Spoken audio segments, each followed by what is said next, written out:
Hello, welcome to Verbling. I am Teacher Oakley. Hi there. Okay, for the next 4 days, including today, here on Verbling at this particular time slot, I am going to be teaching and having you guys, students here at Verbling, practice for the IELTS speaking test. Today, basically an overall introduction as well as an examination of the criteria or the speaking scoring. I think it's very important that you understand what is being scored and what is being emphasized on the speaking test. Because no, it's not real life. It's a test. Okay. In any case, during the course, I tend to get excited, I have to tell you. I tend to get carried away. And so I encourage any students who join me in this class, please don't be shy about interrupting me and asking me any questions related to not only speaking exam. If you have other questions about the IELTS preparation in any way, or comparisons to TOEFL or CAE or whatever, I will field all questions at any time. Don't be shy. I appreciate your questions, and I hope you have a lot of them, actually. Okay, Sasha, howdy again. Hello again. Hello again. Sasha, are you... Yeah. Sorry? Go ahead. No, just I want to say it's weird that many people know. Yeah. Not too much people today. The class is fully booked, and it's just you and me sitting here. Where is everyone? I know, it's weird. Yeah, I don't know.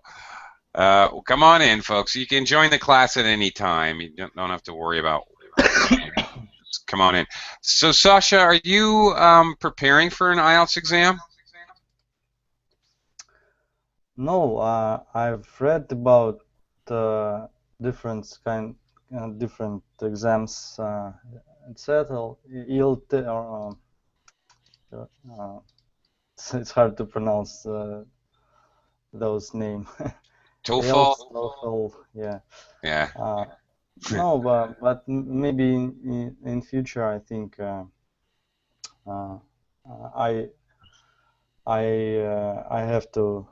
will have to do it. Okay. So I'm trying to know about something you're considering down the road.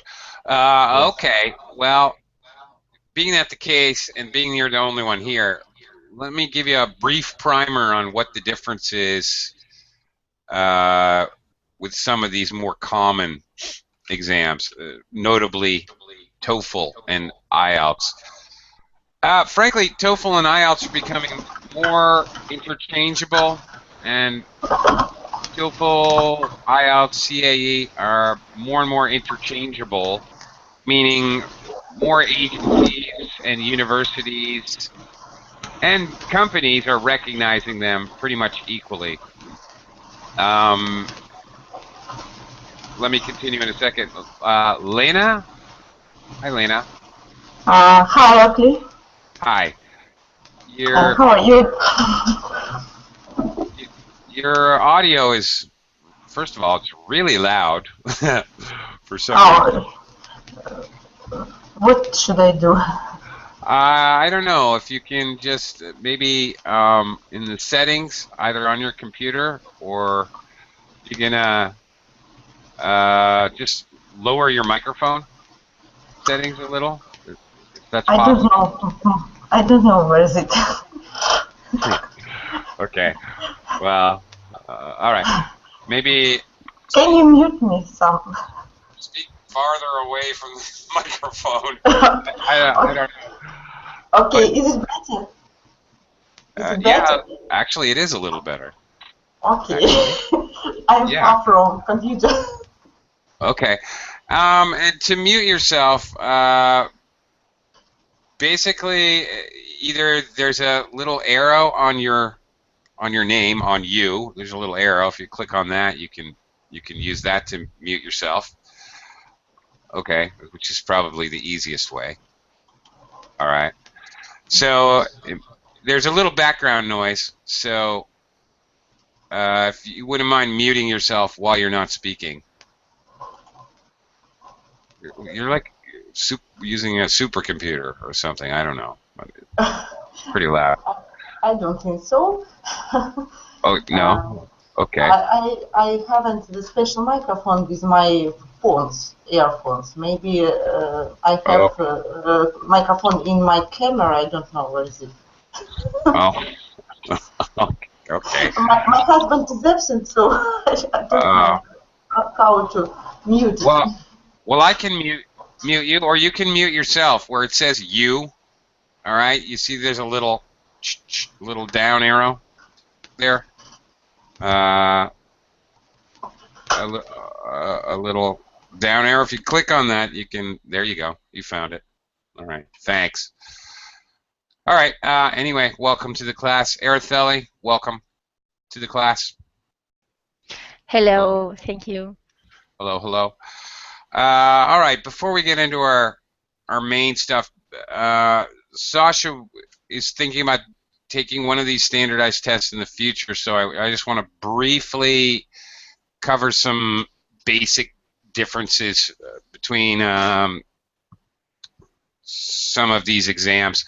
The main ones are IELTS and TOEFL. TOEFL is American IELTS, and CAE British or Cambridge, Oxford. Starting with TOEFL, it's American. It is generally used for getting into university in an English-speaking country. The topics are academic topics, university-type topics, and the things you listen to and talk about are university life, lectures, students talking about university problems. It's very much oriented around that concept, basically.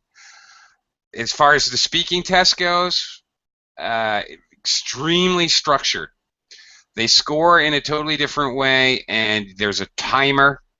So you have to be concerned about following almost templated answers and extremely organized, focused answers.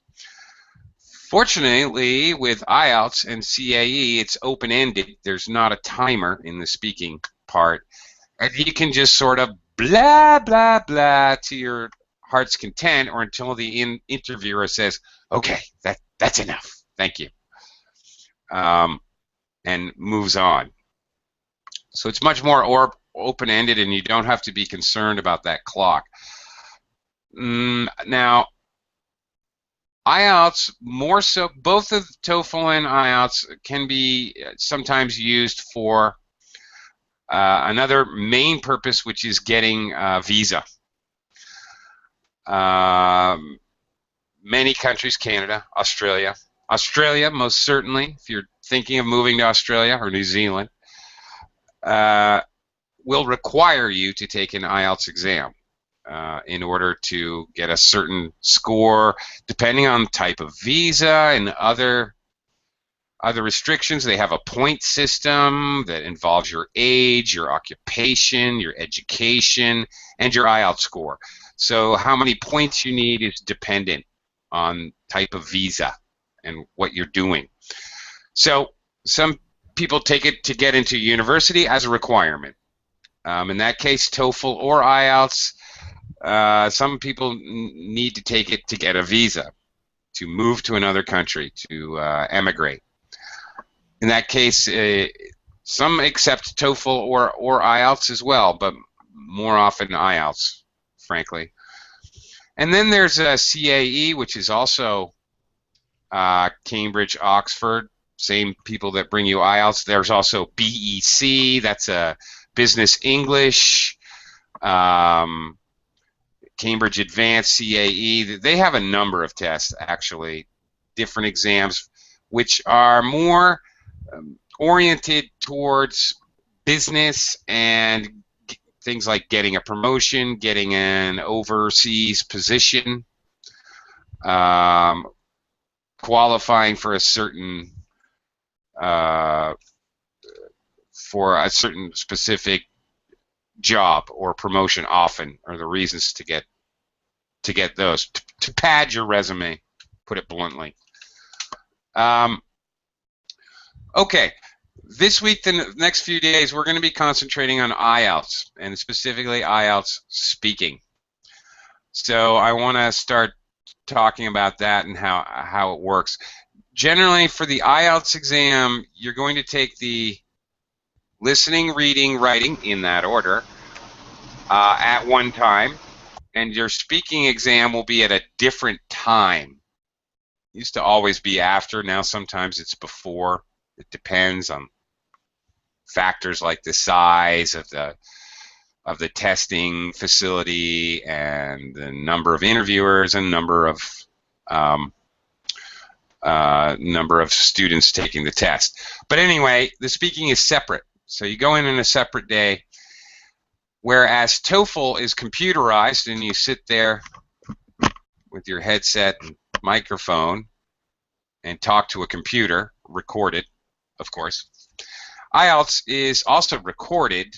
However, you're talking to a live, actual human being. Same thing for other related Cambridge tests like CAE and BEC. They're all with an interviewer or interviewers, plural, in a couple cases. Okay, the IELTS exam, speaking exam, takes a total of 13 minutes, basically. Seems fast, but it'll be the longest 13 minutes of your life. All right. IELTS speaking has 3 parts. Let me explain the format. Okay, you go in, the interviewer will ask you, what is your name? Tell him your name. He'll ask for your identification, passport, or whatever. And he'll look at that and give it back to you. He'll probably ask you what you'd like to be called, or how shall I address you, whatever is comfortable for you. And then your exam will begin with Part 1. Part 1, 4 to 5 minutes. These are questions, basically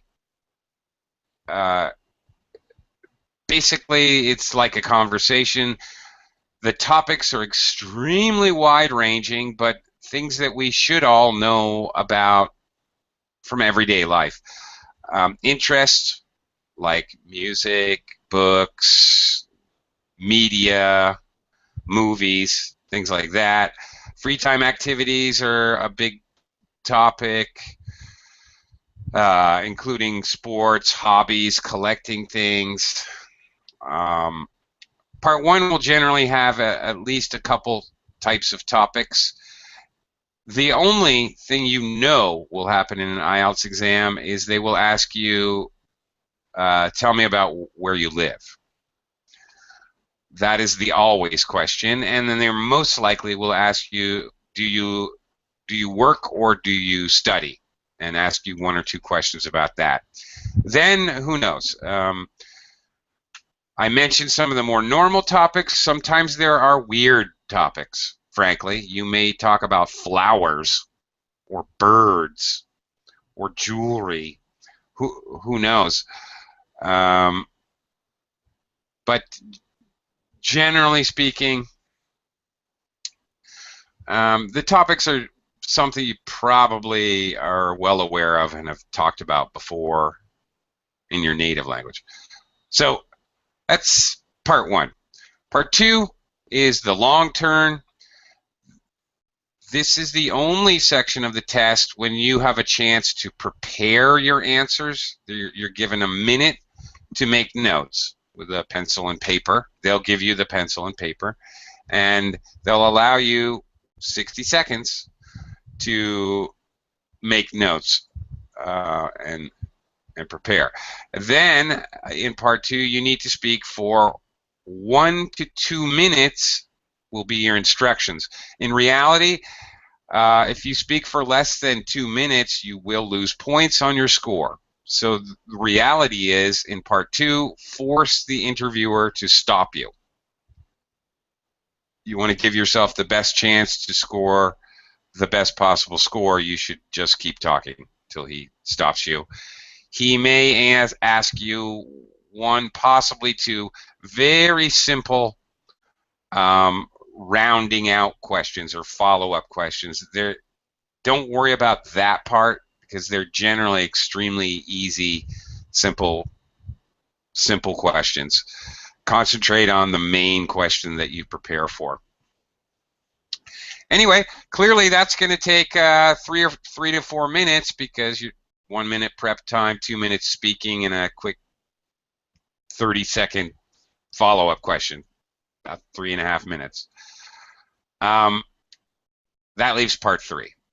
The final part, it's called discussion, but I prefer to call it opinion because that's really what it is. They're going to be asking you opinion-based questions. Advantages and disadvantages. What will future questions? What will something be like in the future?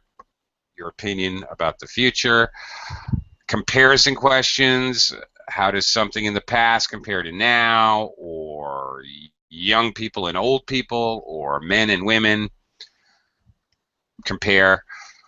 Possibly problems and solutions. What are problems? What are some possible solutions? Again, obviously, your opinion.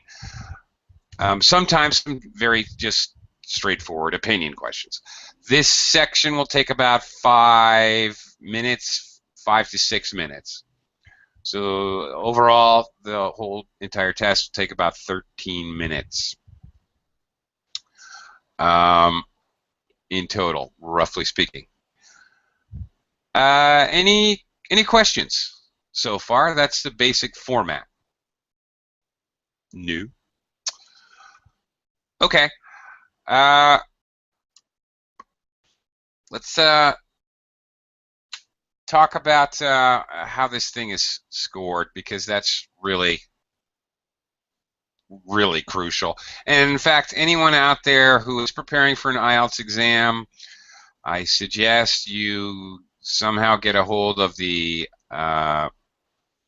scoring rubric, and you periodically, as you're studying over time, every week or couple of weeks, review the scoring rubric to reinforce what you really need to be doing. Actually, before we look at that, let me just some basics, your mindset and the whole purpose of this exam. Look, most students make the same mistake. They're asked a question, and they are worried about getting the answer correct. Okay, I want to make sure I say the right thing. Actually, that should be the furthest thing from your mind, because nobody cares what you say. It's all about how you say it.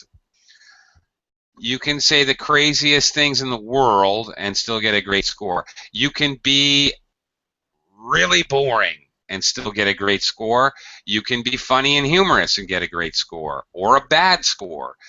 You're not there to entertain. You're not there to prove how smart you are. You are only there to speak English. Really, I have done a lot of scoring for speaking tests. A lot, with different criteria in the manner of TOEFL or IELTS, or a school that I was a teacher at. I was in charge of the speaking leveling for all the students.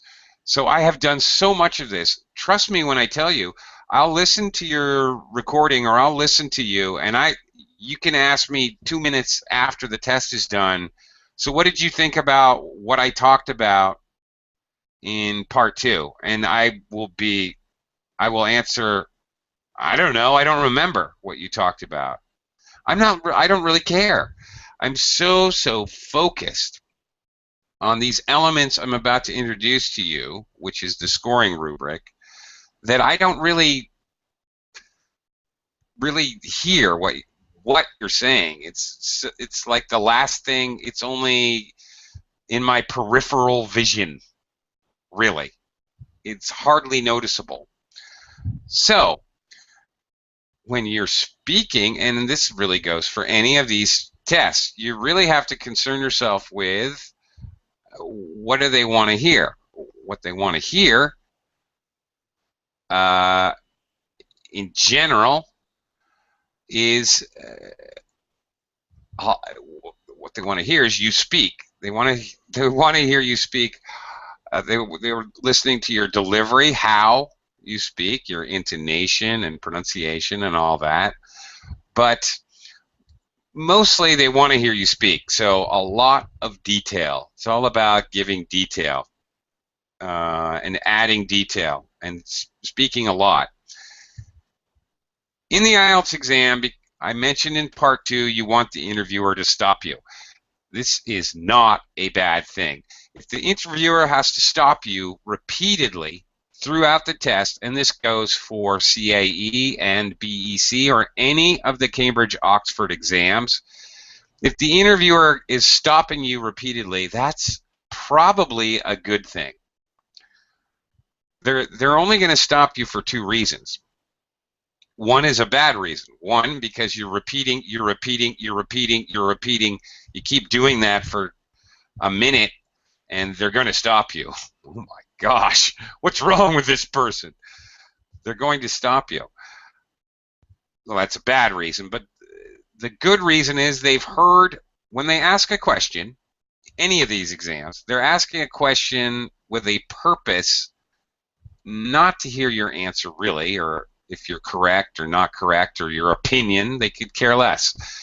They're probably listening for things like past tense. Can you use perfect tense? This question is a question that's set up so that you can use a conditional sentence in your answer. Those are the things they're listening for. Maybe they're asking about your feelings. The question's about your feelings. They want to hear abstract adjectives and adverb-adjective collocations. That's what they're listening for. And your intonation when you use adverb-adjective collocations. Those are the things they're listening for, and that's what they're focused on when they're listening to you, not really your content. As long as it's related to the question, you're good. Doesn't matter how exciting or boring or knowledgeable your answer is. All right, with that in mind, now,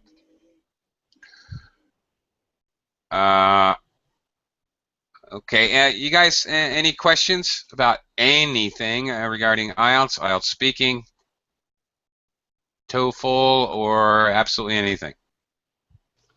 I have a question about repeating. It's like I answer the question, and what does repeat? It's a weird sound for me. That's a very good. Actually, that's a very good question, Sasha. Okay, repetition in your delivery, repetition in your delivery, repetition in your delivery, repetition in your delivery is like that. You say the same thing. Oh, exactly. It's like when people very nervous.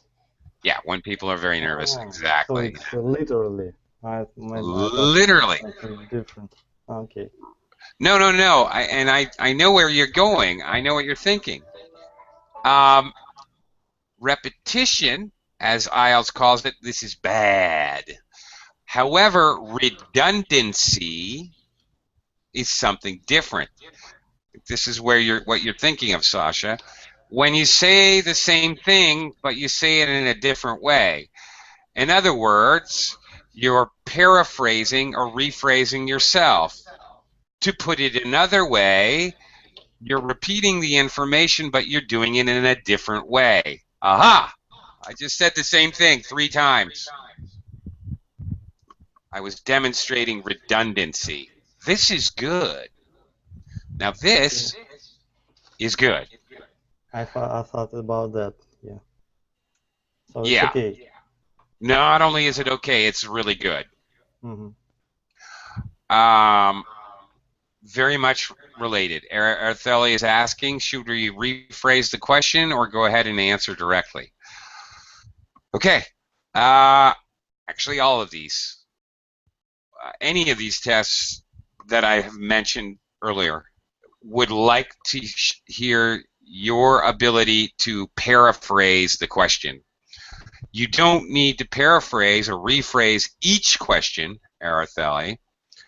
Some questions lend themselves to paraphrasing very, very easily. It's very easy to paraphrase some types of questions. Other questions are really hard to paraphrase. You do not need to paraphrase each question. You do need to show that you can paraphrase when it's possible.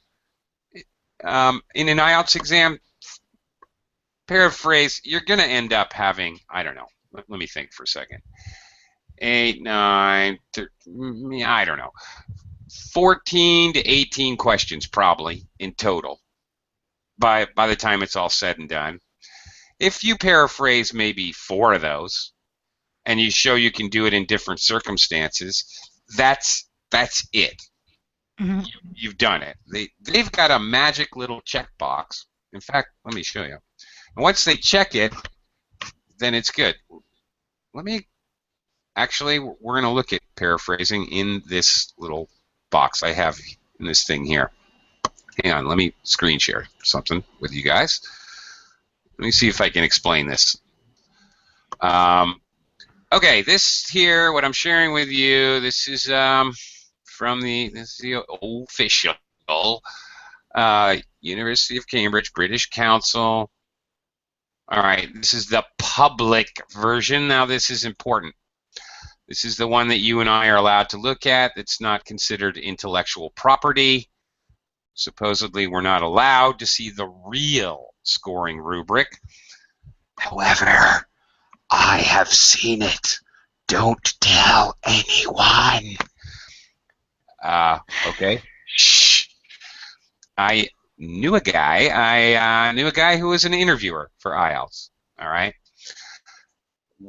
What they have looks very similar to this, except it's much, much, much, much more detailed. So where this one speaks in sort of vague advice or sort of vaguely. They have a chart which has your band scores. Although they have 5, 5.5, 6, 6.5. Band scores can go in intervals of 0.5. And then the 4 scoring areas, which are fluency and coherence. This is really 2 things. Fluency is, or delivery, speaks to your pacing. Is there repetition, like I first mentioned, or self-correction, or pauses, long pauses, short pauses, and that speaks to your fluency. And coherence, you need to use cohesive devices, discourse markers, signal phrases. Well, first of all, I guess I would probably have to say blah, blah, blah, blah. Another important point is, and then you give an example such as, or another example may be, blah, blah, blah, blah, blah. And finally, I really must tell you that I firmly believe, blah, blah, blah, blah, blah, blah, blah. These kinds of structures, this is where your coherence comes in. Now, I'm going to come back to that idea because it is absolutely crucial in any of these speaking tests. So, okay, that's 25%. Fluency, coherence. Lexical resource, this is a fancy way to say vocabulary. grammatical range and accuracy, fancy way to say sentence structure, and pronunciation is pronunciation. Those are your 4 categories. Now, the scoring rubric that the actual IELTS guys are using, again, a lot more detail. And they have check boxes that they can check, which have for specific things. For example, simple sentence, check. Complex sentence, check. Compound sentence, check. Compound complex sentence, check. Okay, let's look at verb tenses. Past, present, future, check, check, check.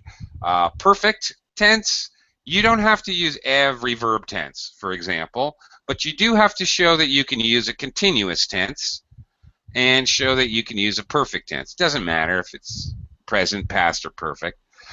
Those are other little check boxes that they have. For example, I'm talking now, of course, about check boxes that would be in grammatical range and accuracy. All right? They're going to check things that you do correctly, and this is actually very important because how the scoring's done, if you check everything in box 6 for fluency and coherence, well, you're going to get a 6. If you check half the things in 7, maybe you'll get a 6.5, okay? You have to fill up their box, in other words, to get that score. So they're much more specific about the scoring, but however, this is a very good general scoring rubric I'm sharing with you here. Okay, extremely important point here. Okay, let's talk about paraphrasing. Paraphrasing, by the way, Ertheli, comes under lexical resource. That's where this is scored. I want to show you something here. Okay, look at this. Here's a bullet point. Rarely attempts to paraphrase. Yeah, that's level 4. Ouch! Not great. You have to try that. Okay, now look at this. Level 5 attempts to use paraphrase, but with mixed success. Mm-hmm. So you're doing it, but to be blunt, you suck. You're not very good at it, but you're doing it. The key word here is attempts. Rarely attempts and attempts. Okay, this is very important to note. And this goes, by the way, this goes for the other Cambridge exams as well, BEC, CAE. They all have this idea. As long as you're trying to do it, they will bump your score up 1 level. Even if you're speaking even if your speaking is actually worse. In other words, you could speak absolutely perfectly and end up with a 4, in theory anyway, in the IELTS exam. Why? Because you're speaking quite slowly and deliberately with very basic vocabulary, not making any mistakes. Your pace is nice and slow. You don't do anything dangerous. You're keeping everything very simple so as not to make a mistake. Your sentence structure are all simple sentences. Every single sentence you say is correct. Guess what you get for that? You get a band 4, which is not very impressive. The idea here that I'm trying to get across to you guys, all right, rarely attempts to paraphrase, attempts but with mixed success. In this rubric, when they say mixed success, it means you're not good. Okay, let's look at the next level up. Level 6, bandwidth 6. Generally paraphrases successfully. More often than not, more than 50%, when you tried it on the exam, you got it right. You tried it 5 times, you got 3 times, your sentence structure was correct. Ooh, guess what? You get a 6. Okay? And then uses paraphrase effectively. Here we are. Here we are at level 7. Now, Arthella, you asked me about paraphrasing. Do you have to always? Well, you want a score of 8? Uses paraphrase effectively as required. So, when it's necessary to clarify your information or the kind of questions that are obviously lend themselves to paraphrasing, you're doing it when you should be doing it. Not only can you do it, but you do it when you should, and you don't do it when it's not necessary. So, for example, if you're asked a question about, I don't know, the environment, and you say, well, what I think about the environment is, well, for me this doesn't sound too natural. Maybe it should be, go ahead to answer the question, and what I think about this topic is blah blah blah, and maybe with in the middle of your speech, maybe you can paraphrase some parts of the question. But not the question was because some of the teachers told me you have to say something like sum up the question. What I think about the threat to the whales in the middle of the ocean is blah, and some teachers say just go ahead. This is very important and controversial. So I don't know. Some teachers told me if I just paraphrase or repeat the question, it doesn't sound natural and it's going to score less points. Yeah, that's pretty much true. If you're saying, okay, here it is. All right, let me see if I can clarify. Okay. Yeah, if you just repeat the question, this is not going to help your score. It's more or less a neutral type thing. You're not hurting yourself, but you're not helping yourself either. If you're simply right, okay, your question. Okay, the question is, what are some problems concerning pollution in your city? And you answered, there are many problems in my city concerning pollution, with exactly the same words. That's not really going to help you. If you can paraphrase it, really paraphrasing is saying it in a completely different way. Okay, my city has numerous challenges when it comes to environmental concerns. Mm-hmm. That is gold right there. Mm-hmm. That's gold. That's going to get you points. That's going to knock you up into the 8-9 level. All right.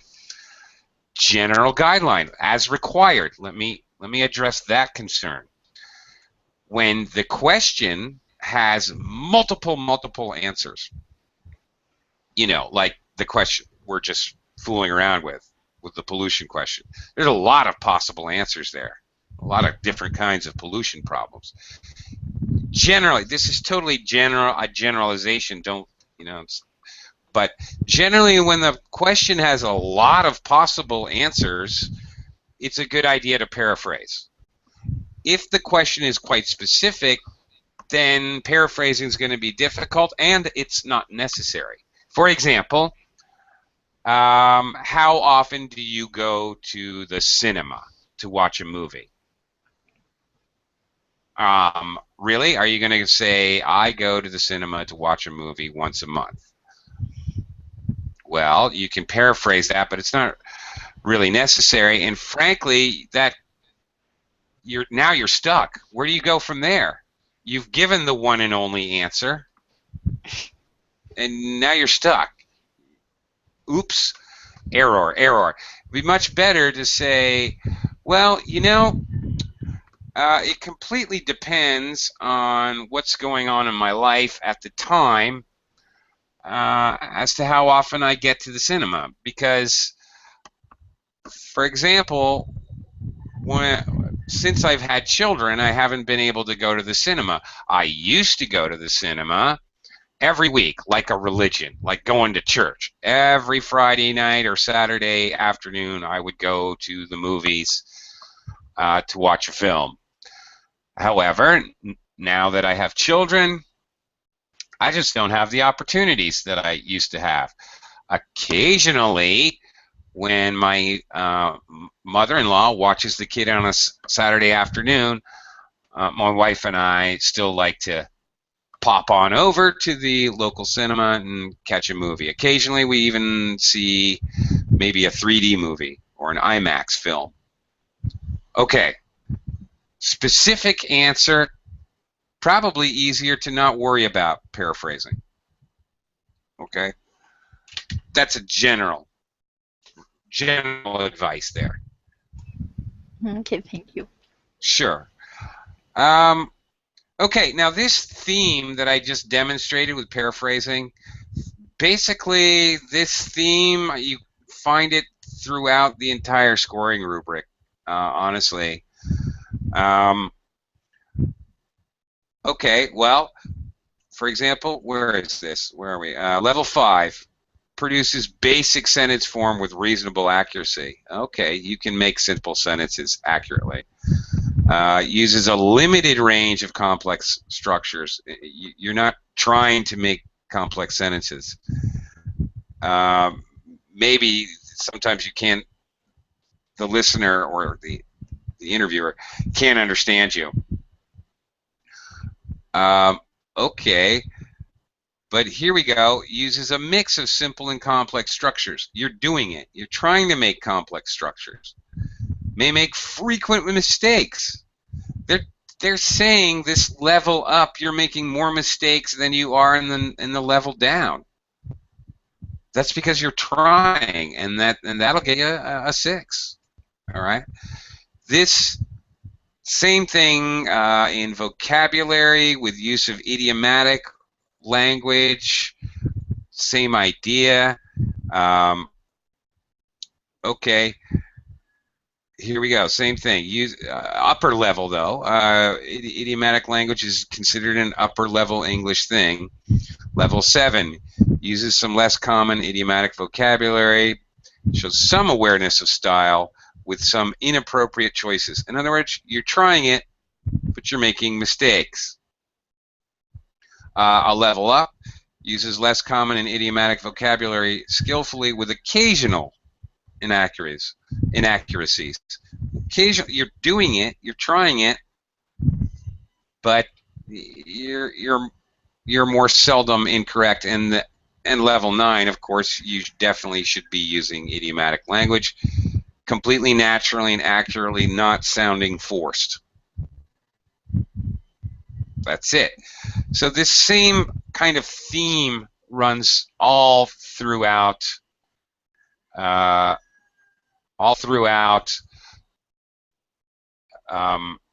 scoring range.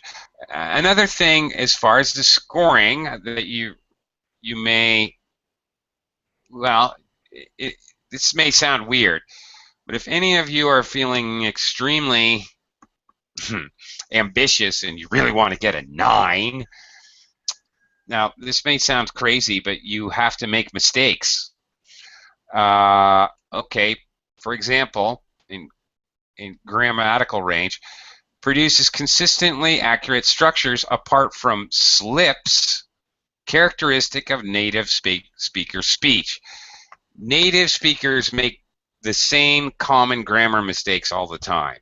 For example, I went to Starbucks for a coffee. Grammatically incorrect. It is a mistake that native speakers all make. It's just normal to do that. Coffee is uncountable. I need to say, to be grammatically correct, I need to say a cup of coffee. Okay, this is a little odd, but to get this really high score, you're going to be actually making the mistakes that native speakers make. Kind of the same thing in pronunciation, actually. They're looking for things like ellipsis, dropped syllables, words that may be not pronounced correctly, but pronounced the way native speakers speak.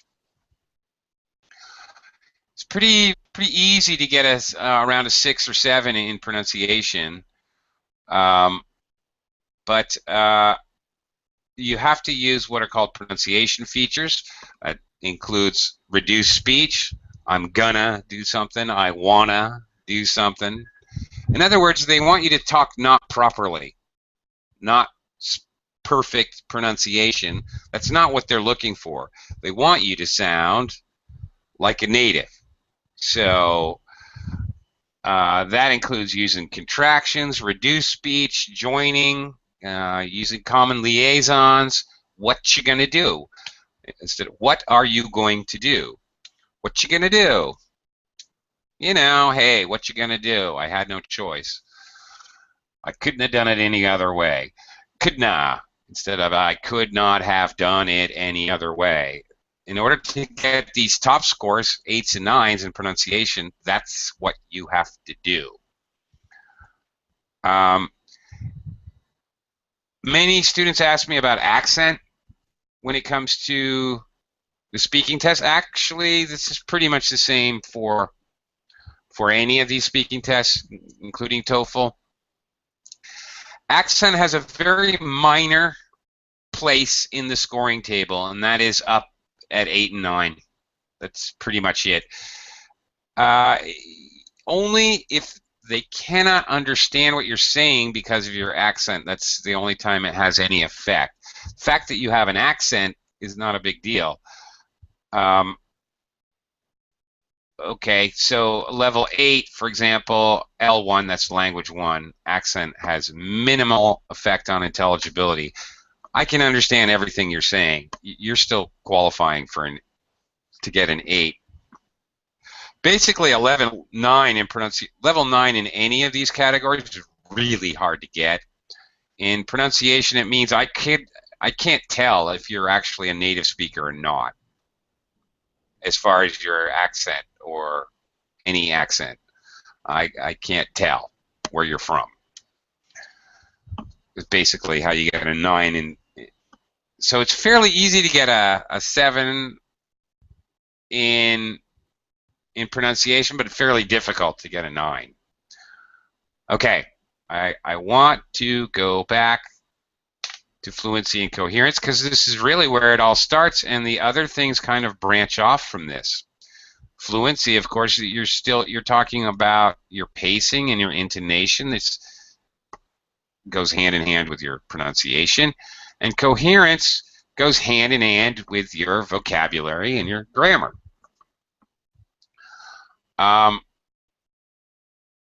Okay, as far as the coherence thing, all right, let me walk through this to demonstrate how important it is. I think fluency is pretty obvious what I'm talking about, pauses and speaking slowly and repetition.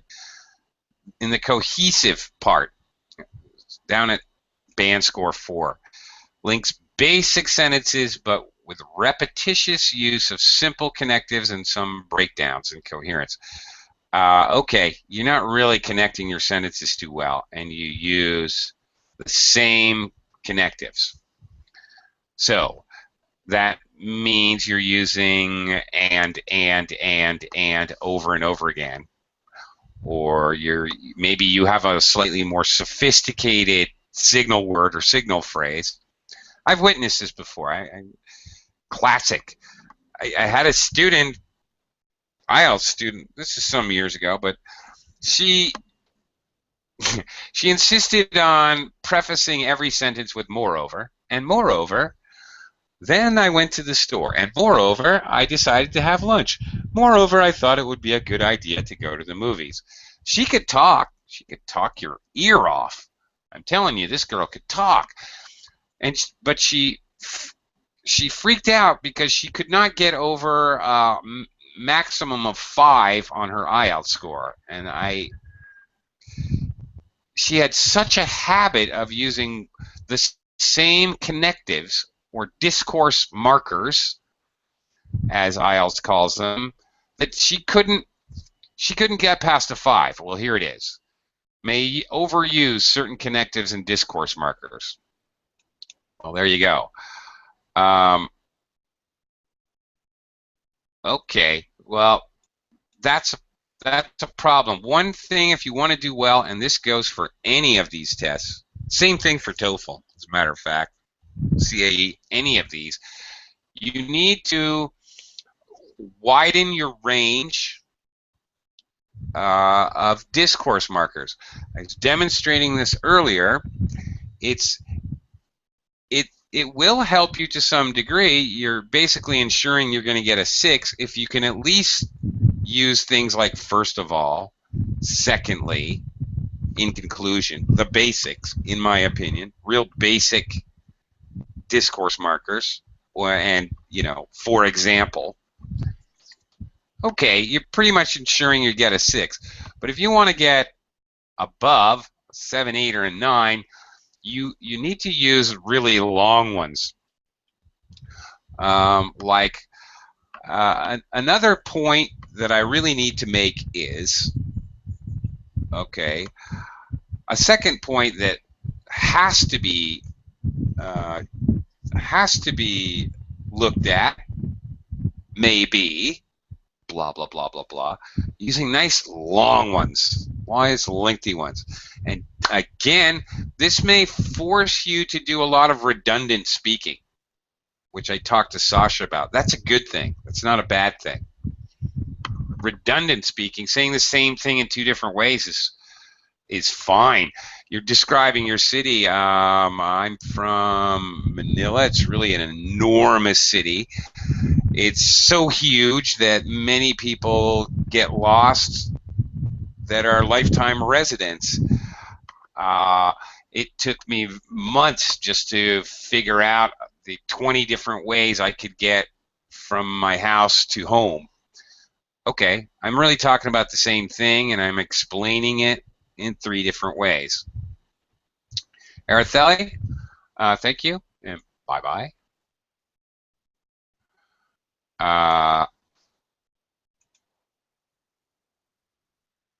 Okay. Oh, I never answered her question there. Oops. She was asking, is Band 9 possible for non-native speakers? Well, yeah. The only non-native I've ever known, I had one student who got a 9 in speaking. This student, believe it or not, was a 12-year-old Chinese girl. And you seriously, I could not tell that she wasn't American. I mean, completely. The things she, all of these things, I could not tell. So yes, it is possible. It is rare to get a 9.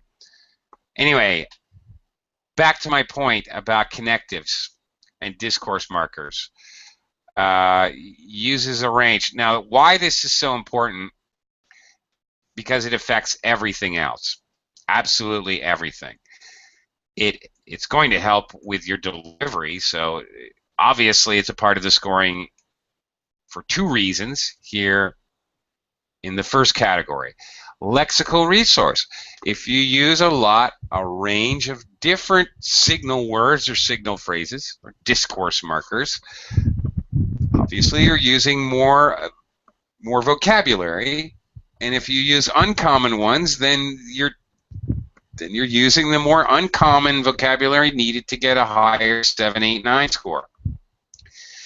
If you use discourse markers or signal phrases as well, this forces you to use subordinate clauses, which means you're going to have to use complex sentences and compound and complex sentences. You're forcing the issue. You're forcing yourself to get a higher score in the other areas. Even pronunciation. Well, one thing I need to tell you, additionally, I should mention, when we use these kinds of phrases, Well, hopefully, well, honestly, to tell you the truth, when I use these introductory phrases and words, you will notice there is a definite intonation, higher intonation, which forces lower intonation in the sentence.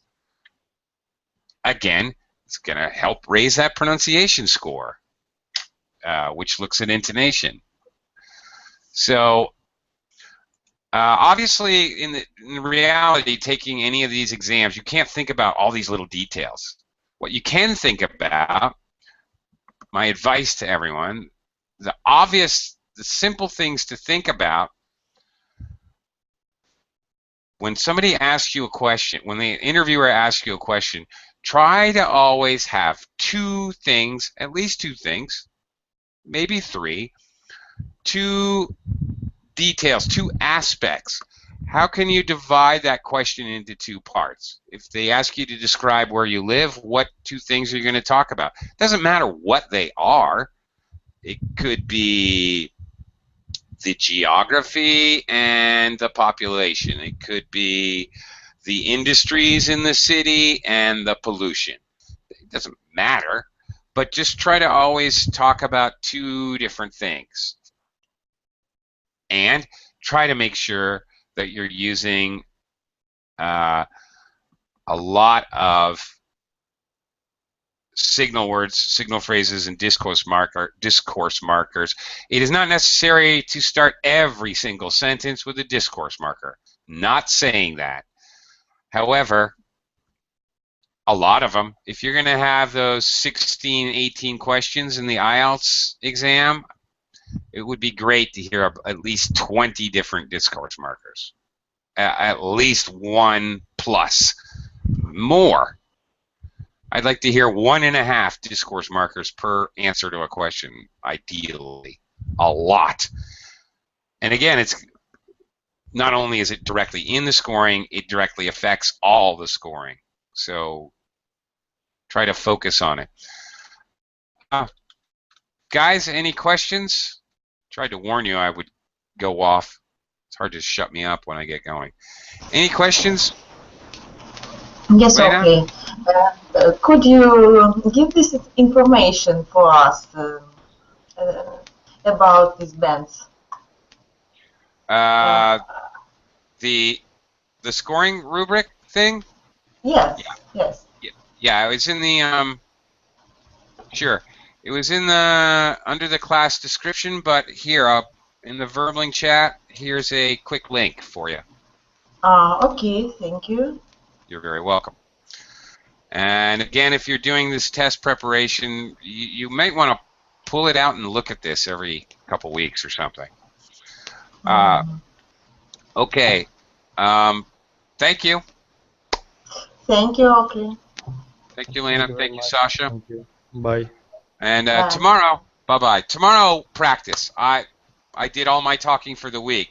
The next 3 classes at this time, you guys will be practicing. So hopefully At this time. at Yes? this time. That's right. Okay.